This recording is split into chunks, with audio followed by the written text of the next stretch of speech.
सो hi everyone. आज मैं आपको दिखाऊंगा अपनी एडवांस अकाउंट्स की कॉपी, सर्टिफाइड कॉपी, जो जिसमें मेरे को 69 मार्क्स मिले हैं आउट ऑफ 100, जो कि एक डिसेंट स्कोर है। राइट, सो मैं आपको बताऊंगा कि कैसे मैंने किया और क्या क्या चीज़ों का ध्यान रखा जिससे मेरा ये स्कोर बना। So let's get started. या सो सबसे पहले तो हमें ये चीज़ का ध्यान रखना है कि जो भी हम क्वेश्चन स्टार्ट करें, अच्छा नहीं, मैं आपको एक सेकंड बताता हूँ। सबसे पहले देखो, ये वाला बॉक्स मैंने इसमें नहीं भरा था और ये वाला आई डोंट थिंक कि ज़रूरी भी है। मतलब भर दो, ठीक है, अगर टाइम मिले। इतना चीज़ें भरनी होती हैं, मैं भूल गया था भरना, और इसका कोई दिक्कत नहीं है। मतलब आप ऐसा नहीं है कि कुछ गलती कर दोगे और टाइम नहीं मिल रहा है तो इसे छोड़ दो, कोई बात नहीं, इसे लास्ट में देखना, ठीक है। और क्या है, राइट।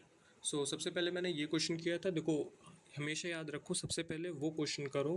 ये बहुत अच्छी बात है, ये बहुत याद रखने वाली बात है कि सबसे पहले वो क्वेश्चन करो जो आपको सबसे अच्छा आता हो, ठीक है। जैसे मैंने भी ये वाला क्वेश्चन किया था, ये मेरे को, मैंने सारे क्वेश्चन देखे। देखो, सबसे पहले ना कंपलसरी वाला क्वेश्चन कभी मत करो। क्यों? क्योंकि कंपलसरी वाला क्वेश्चन तो आपको करना ही करना है और जनरली देखा जाता है कि वो शायद थोड़ा सा टफ आता है। तो बेटर स्टिल, और ऐसा होता है ना, जैसे सबसे पहले आपको रीडिंग के लिए ये वाला पेपर मिलता है ना। तो रीडिंग के लिए जब आप पढ़ते हो, तो मैं तो ऐसे ही करता था, फर्स्ट वाला नहीं पढ़ता था, बाकी सारे पढ़ता था। क्योंकि फर्स्ट वाला तो करना ही है, तो इसलिए बाकी सारे पढ़ के और उसमें से जो भी बेस्ट क्वेश्चन मुझे करना है वो छांट लिया और उसे हल्का सा दिमाग में सॉल्व करना स्टार्ट कर दिया। राइट, तो उससे थोड़ा टाइम भी सेव हो और जैसी कॉपी मिली आपने फटाफट वो क्वेश्चन करना सॉल्व करना स्टार्ट कर दिया। राइट, बेस्ट यही रहता है कि जो भी आपको क्वेश्चन सबसे अच्छे से आता हो वो करो। उसके दो फायदे होते हैं। सबसे पहले तो अपना मॉरल बूस्ट होता है, अपने को लगता है हाँ भाई कुछ तो बन रहा है, अपने ने कुछ तो किया है अच्छा। राइट, और दूसरा ये रहता है कि जो कॉपी चेकर होता है वही पहला क्वेश्चन देखता है, दिखता है अरे एब्सोल्युटली करेक्ट है पहला वाला क्वेश्चन, तो उसे भी एकदम इंप्रेशन पड़ता है कि हाँ बच्चा पढ़ के आया है, बच्चा पढ़ने वाला है। राइट, तो बेस्ट यही रहता है कि आप बेस्ट क्वेश्चन जो भी हो सबसे पहले वो करो। राइट, चलो फिर ये वाला मैंने किया था क्वेश्चन नंबर 2। इसमें मेरे को कितने मिले? इसमें देखो, आप देख सकते हो, मेरे को 12.5 मिले आउट ऑफ 14। राइट, तो 12.5 मिले, मतलब कुछ छोटी मोटी गलती होगी, कुछ खास गलती नहीं है इसमें। आगे मैं आपको दिखाता हूँ। देखो, पूरी बैलेंस शीट सही है। राइट, तो ये देखते एकदम एग्जामिनर खुश हो जाएगा और आपको भी एकदम मॉरल बूस्ट मिलेगा, हाँ भाई कुछ तो अच्छा क्वेश्चन किया है पहला क्वेश्चन, ठीक है। आगे क्या है, तो इसमें कुछ तो यहाँ पे मैंने छोटी मोटी गलती करी होगी तो उसी के इन्होंने नंबर काटे हैं। और बाकी सब देखो, आप वर्किंग नोट्स कितने मैंने स्पेशियस बनाए। राइट, तो आपको वर्किंग नोट सुंदर नहीं बनाने, बस स्पेशियस बनाने की, मतलब बहुत सारी स्पेस बीच में छोड़नी है। तो मैं क्या करता था ना जनरली, कि जैसे कोई भी पॉइंट है तो उसका वर्किंग नोट साथ साथ बनाते चलता था। और पहले तो मैंने समझ लिया कि बैलेंस शीट मेरी 2 पेज में आ जाएगी। उसके बाद मैंने फिर 2-3 पेज आराम से छोड़ दूँ नोट्स के, क्योंकि देखो पेज की तो कमी है नहीं वहाँ पे। देखो आप, यहाँ पे मैंने इतने सारी जगह छोड़ रखी है। क्यों? क्योंकि पेज की तो कोई कमी है नहीं, तो आराम से पेज छोड़ दो और नोट्स फिर साथ के साथ बनाते रहो। क्योंकि ऐसा कई बार होता है ना, हम बैलेंस शीट वाले क्वेश्चन में गलती कराते हैं। हम बैलेंस शीट वाले क्वेश्चन में कोई ना कोई नोट बनना होता है और हम छोड़ देते हैं या बाद में बनाए रखते हैं, तो टाइम बहुत लगता है। राइट, और गलती होने के चांसेस बहुत बढ़ जाते हैं। तो मैं क्या करता, जैसे एक पॉइंट आया उसका वर्किंग नोट भी बना दिया मैंने और उसका जो भी सारी एडजस्टमेंट है सब कर देता था। इससे बहुत टाइम भी बचता है और इससे क्या होता है, आपका कोई एडजस्टमेंट छूटता भी नहीं है ना। तो मैं यही करता था और सारा देखो आप बीच में जगह छोड़ देता था। और जो जो होता था मैं अपने हिसाब से सोच लेता कि अच्छा ये सेकंड एडजस्टमेंट होगा, बीच में अगर मे बी एडजस्टमेंट्स हुए भी तो इतनी जगह है कि इतने में कोई और एडजस्टमेंट आ जाएगा। राइट, तो मैं तो ऐसे ही करता था और आप देख सकते हो ये सब मैंने किया है।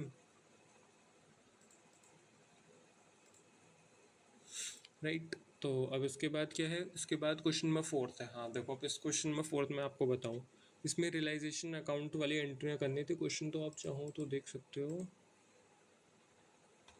MCQ आ गया।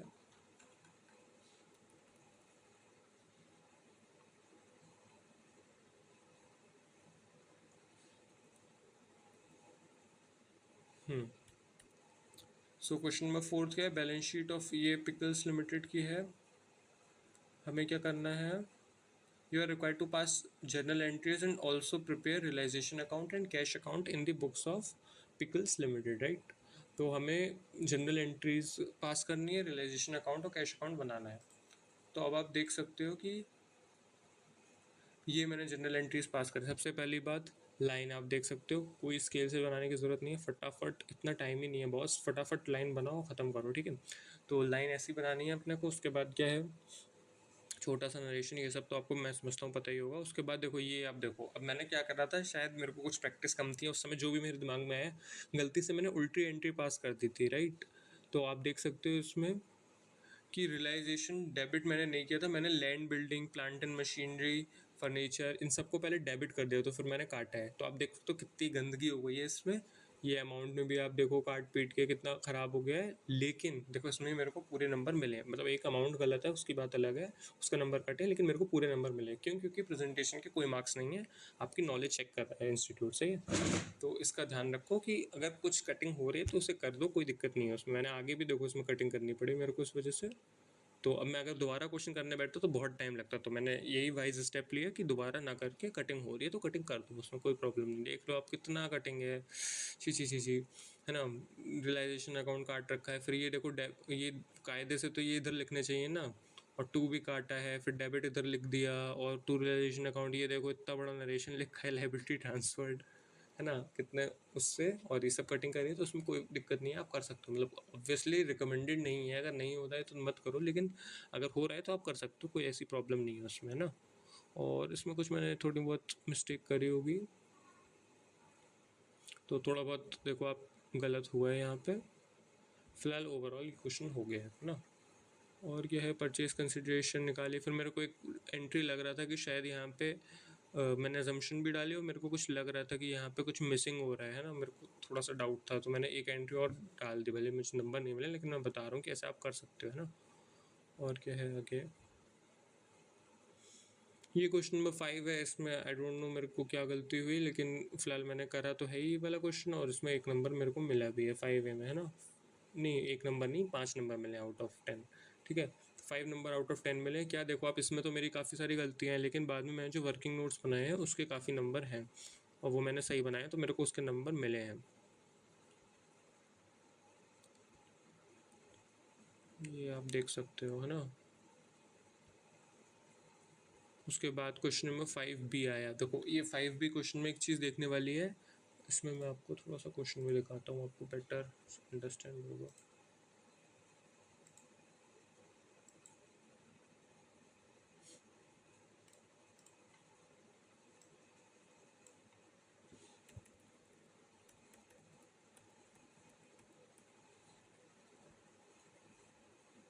फाइव बी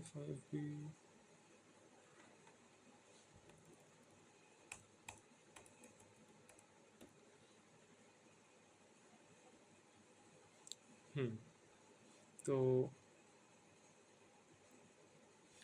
ये वाला क्वेश्चन है। देखो इसमें क्या है, ये अपने को वो वाला क्वेश्चन है, ये कंसोलिडेशन वाला, ठीक है। तो assuming that dividend is paid out of, ये मैं आपको थोड़ा सा और दिखाता हूँ। हाँ, तो हमें कैपिटल रिजर्व या फिर गुडविल जो भी है वो कैलकुलेट करने थे at the date of acquisition, right.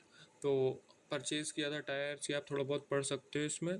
तो कुल मिला के मुझे इसमें वो क्या था, डाउट क्या था, कि एक अजम्पशन इसमें एक था कि पोस्ट एक्विजिशन हमने डिविडेंड बांटा है, तो उसमें तो कोई प्रॉब्लम ही नहीं है। लेकिन अगर डिविडेंड प्री एक्विजिशन पीरियड का बांटा है, तो फिर उसमें मुझे ये मतलब इसमें एक तरह से वेग क्वेश्चन है कि जो भी उसने वो किया है एडजस्टमेंट, वो सही किया है नहीं किया है बुक्स में, राइट।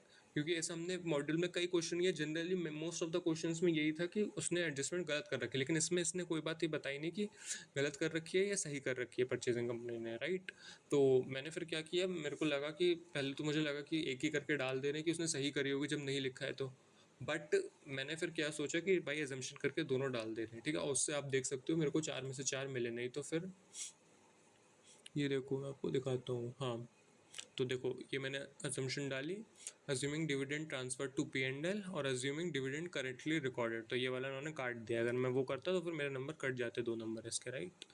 तो यही चीज़ है, मैंने फिर दोबारा ऐसे किया, तो देखो इसके पूरे नंबर मेरे को मिले हैं 5B के 4 out of 4, right.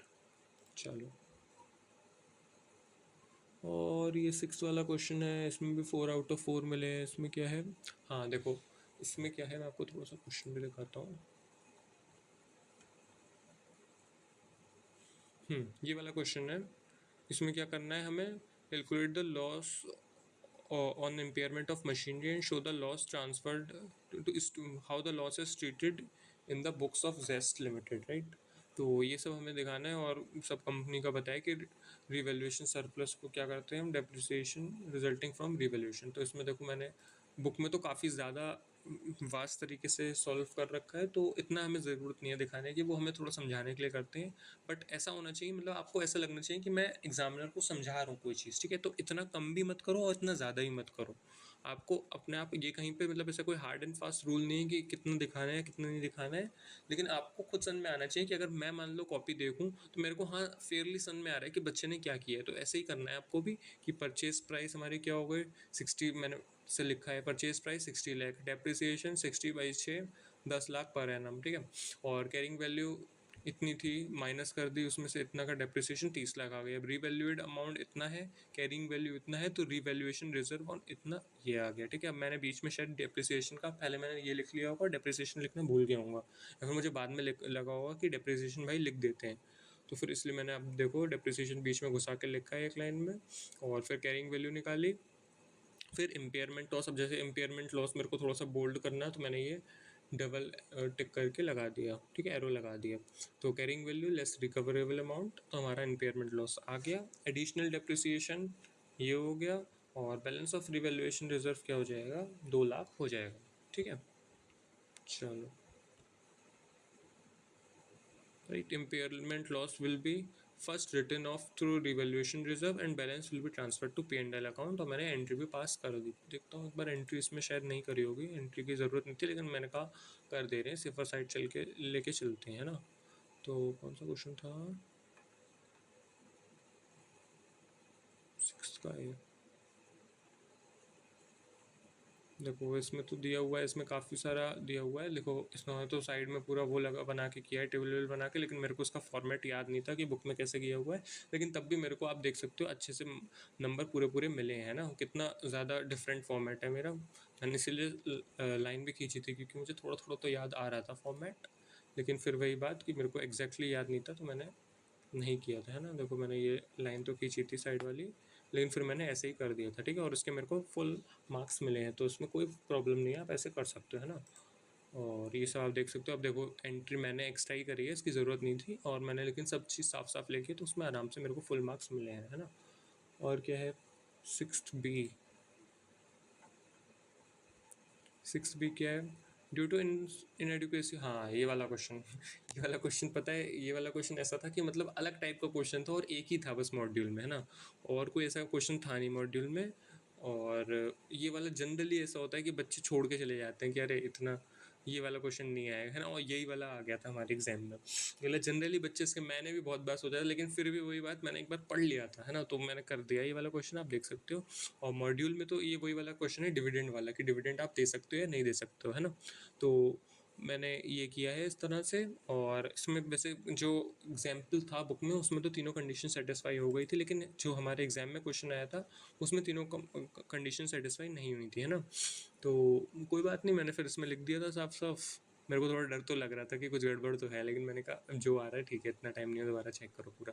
The balance of free reserves after dividend shall not be less than 15% of dividend, 15% ये निकाल दे, ये बैलेंस आफ्टर डिविडेंड इतना बच रहा है, हमें चाहिए इतना, thus it is not satisfied and company can not distribute 9% dividend, right. तो इस तरह से कर लोगे, इसमें मेरे को फुल मार्क्स मिले हैं, है ना। 6B फुल मार्क्स मिले हैं मेरे को इसमें भी, 6B 4/4, ठीक है। इसके बाद क्या है, 6C, ठीक है। ये ब्रांच का क्वेश्चन है, ब्रांच अकाउंटिंग का। तो इसमें भी आप, अब ये तो मैं हर बार नहीं बता रहा हूँ, लेकिन मैं आपको बता देता हूँ थोड़ा बहुत, कि मतलब जैसे ये लाइन देख सकते हो आप, कौन सी डायरेक्शन की क्या लाइन है, ये कोई सेंस है, ठीक है। तो आप ऐसे बना सकते हो, कोई दिक्कत नहीं है। ट्रेनिंग एंड P&L अकाउंट डालो सीधे सीधे, कोई दिक्कत नहीं है इसमें भी। और ये जैसे हमारे नितिन सर बनवाते हैं ना, तो मैंने वैसे ही बना के भी देख लिया था रफ में, कोई प्रॉब्लम नहीं है, ऊपर बना सकते हो आप। और ये सब बनाया है, इसमें भी मेरे को फुल आउट ऑफ फुल मिले हैं। और ठीक है, कोई प्रॉब्लम नहीं है इसमें। नेट प्रॉफिट, क्लोजिंग स्टॉक वगैरह वगैरह सब लिखा है। ये बहुत बार भूल जाते थे हम, ओपनिंग स्टॉक लिखना है ना, तो ओपनिंग स्टॉक भी लिखा था, क्लोजिंग स्टॉक का रिजर्व भी लिखा है। चलो आगे देखते हैं। ये देखो वर्किंग नोट्स सबके मार्क्स है ना, तो जो बहुत ज़रूरी है वर्किंग नोट्स। और क्या है, as per AS10 question mark, अभी देखो ये वाला है क्वेश्चन मार्क फर्स्ट। मैं हमेशा ऐसा ही करता हूँ कि क्वेश्चन मार्क फर्स्ट जो है, जो कंपलसरी क्वेश्चन है, वो हमेशा सबसे लास्ट में करता हूँ, है ना। तो ये देखो इस टाइप का क्वेश्चन है, क्वेश्चन नंबर फर्स्ट। ओके,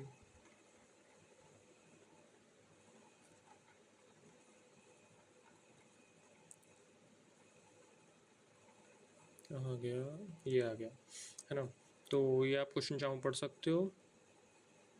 तो इसमें क्या है, management is of the opinion that temporary location को, तो वो एडवाइस मांग रहे हैं हमसे बेसिकली, ठीक है, कि ये वाला जो एक्सपेंडिचर है रीलोकेशन का, ये होगा या नहीं होगा उसमें। तो as per AS10 property plant and equipment, ठीक है। तो ये पहली लाइन में लिख दो, as per AS10 property plant and equipment, जिससे थोड़ा सा हाईलाइट हो जाइए। अब देखो इसमें मेन वर्ड क्या है, सबको पता है कि इसमें मेन वर्ड डायरेक्टली एट्रीब्यूटेबल है इस वाले चीज़ में, ठीक है। तो नितिन सर की जैसे बुक में भी था ना, वो डायरेक्टली एट्रीब्यूटेबल 4-4 10-10 बार बोल के बताते थे, तो वही है। तो मैंने वही बॉक्स में डाल दिया, बाकी कुछ खास नहीं है इसमें, है ना। यहीं पे देखो मार्क्स भी मिले मेरे को। फिर आगे लिखा है, कॉस्ट ऑफ रिलोकेटिंग और initial operating expenses shell not be included in cost of property plant and equipment. Writing आप देख सकते हो, कोई राइटिंग की वैल्यू नहीं है। Thus in the light of above provision cost of moving to another temporary location shall not be included, ठीक है। अब मैंने नॉट बी को क्या कर दिया, अंडरलाइन कर दिया, ठीक है। कॉस्ट ऑफ रीलोकेटिंग को मैंने क्या कर दिया, अंडरलाइन कर दिया, ठीक। अब उसके बाद कॉस्ट ऑफ लैंड, ये भी बुक का क्वेश्चन था, है ना। Cost of land purchase price में फिर हमने स्टैम्प ड्यूटी ऐड कर दी, legal fee for acquisition add कर दी, कॉस्ट ऑफ डिमोलिशन ऐड कर दी, और ये हमने निकाल लिया। कॉस्ट ऑफ डिमोलिशन का मैंने यहीं पे वर्किंग नोट ना बनाते हुए मैंने यहीं पे ये सब कैलकुलेशन करके दिखा दी कि ये 105% था। इसमें भी कुछ वो वाला पंगा था कि ये इस टाइप से था, है ना, कि इंक्लूडिंग 5% GST है, तो फिर हमने उसे वैसे करके निकाला था, है ना। तो ये भी मैंने एक बार दिखा दिया उन्हें।